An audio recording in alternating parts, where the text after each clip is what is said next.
Kenapa umat Islam penting memperingati tahun baru Hijriah yang sudah menjadi kebiasaan di setiap lembaga-lembaga pendidikan Islam, apalagi sebuah pondok pesantren selalu setiap datang tahun baru mengadakan acara-acara seremonial dalam rangka memperingati tahun baru Hijriah, yaitu tahun barunya umat Islam.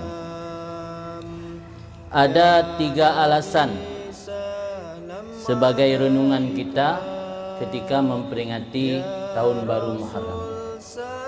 Pertama, sebelum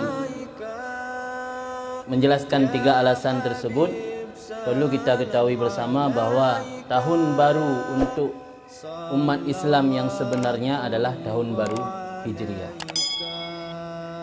Bahkan tahun baru Hijriah, tahun baru yang sebenarnya, karena hampir semua persoalan dalam fikih yang sangkut paut dengan waktu semua memakai tahun baru, penanggalan tahun baru Hijriah, bukan tahun baru Masehi. Persoalan zakat, di mana ketika salah satu syarat wajib zakat itu sampainya tahun atau haul. Haul pun patokannya adalah tahun Hijriah. Ketika mengadakan transaksi utang piutang, bila utang tersebut dipakai tempoh yang dimaksud di situ adalah tahun Hijriah. Ketika menghitung bulan orang yang melaksanakan iddah karena dicerai ataupun mati suami, juga menghitung penanggalan Hijriah. Umur seseorang juga sebenarnya dengan penanggalan Hijriah, bukan dengan penanggalan Masehi. Tapi karena negara kita bukan negara yang menganut undang-undang Islam, hanya negara yang di dalamnya lebih banyak orang Islam, maka kita terpengaruh dengan budaya-budaya yang dikembangkan oleh orang-orang yang di luar Islam, sampai penanggalan di sekolah-sekolah maupun di tempat-tempat di lembaga-lembaga Islam pun memakai penanggalan Masehi. Terubah kalender orangnya minta pegang kalender Hijriah lah tulis lang matara nak tahu belum. Nyandum masyarakat tanya ka menjadi budaya dan tradisi menggunakan kalender Masehi. Namun demikian bukanlah sesuatu yang diharamkan dalam agama kitanya menggunakan penanggalan di luar Islam. Tapi ketahuilah bahawa banyak hal-hal yang dalam Islam ini sangkut paut dan terikat dengan tahun baru Islam.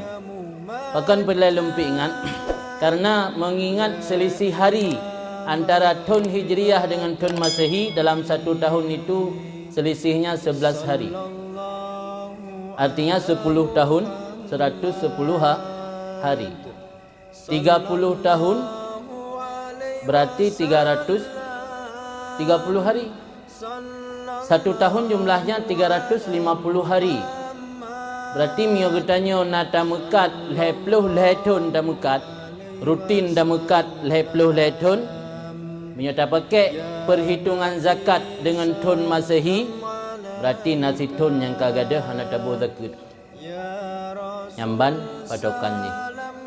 Jadi bahaya tak pakai kalender Masehi, mio tanyo hana hati-hati atau tanpa ada ilmu pengetahuan. Tamekat 20 tahun, nafi tahun yang kahana tabu zakat. Karena selisih antara tahun Masehi dengan tahun Hijriah sebelah uro lam fitun. Artinya lebih cepat tahun Hijriah ketimbang tahun Masehi. Menansit masa kasus urang watai gemekat tutung gede. Tutung gede bak gemekat karena patokan ngaknyan gekira ngan tahun Masehi. Beberapa orang dalam tahun lewat kena tahun nggak tutung gede. Padahal yang tahun Hijriah kali menguro kalau lewat tahun. Jadi miotanya kaitan mengtun gadah barang, galam dapat duit zakat gadah barang, nyan wajib bayar zakat. Tapi nyo galam tahun gadah barang, nya hana wajib zakat. Nyo kita lah sabo efek kita kadang-kadang tak pakai kalender Masehi tua kepada kalender roh. Juga umu kadang-kadang dia tengok legok pada ungkau umu baru 20 tahun. Ada minta kira ngentun bulan langit Kalau puluh put. Baru 60 lah tahun. Dah minta kira dengan buli langit ke 65. Aduh dah fikir rot mentang muda 60 lah tahun dah kan. Baru 60 lah. Padahal 65 enggak. Jadi akibat karena tak pakai kalender Masehi kan kalender Hijriah.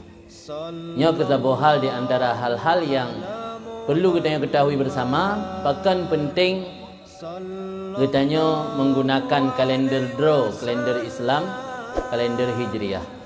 Minimal payah tak petupu ba anak-anak kita cara kalian kalender Masehi. Cara kalian kalender Hijriah, KMA. Sampai dari kalian kalender hanya itu pu yang ubudnya. Biasa kalender Masehi naik tulis angka yang ubud untuk kalender Hijriah. Jadi minimal itu pu. Tidak tanya nyoranya pu tanggai. Nyor tanggai bak kalender Masehi orangnya tanggai 20 tanggai 20 Agustus. Pimyo kalender Hijriah orangnya tanggal 22. Bulan langit berubah tanggai dengan maghrib kan dengan po 12. Yang baik tanya umat Islam bitrubahnya nampum. Berubah tanggai menyo kalender bulan langit menan itama maghrib. Bunuh maghrib kai tamang tanggal 22. Sampai maghrib tengah baru itamang tanggal 20. Tapi menyo kalender Masehi berubah tanggai wate jam po 12. Ini kebeda antara penanggalan Hijriah dengan penanggalan Masehi.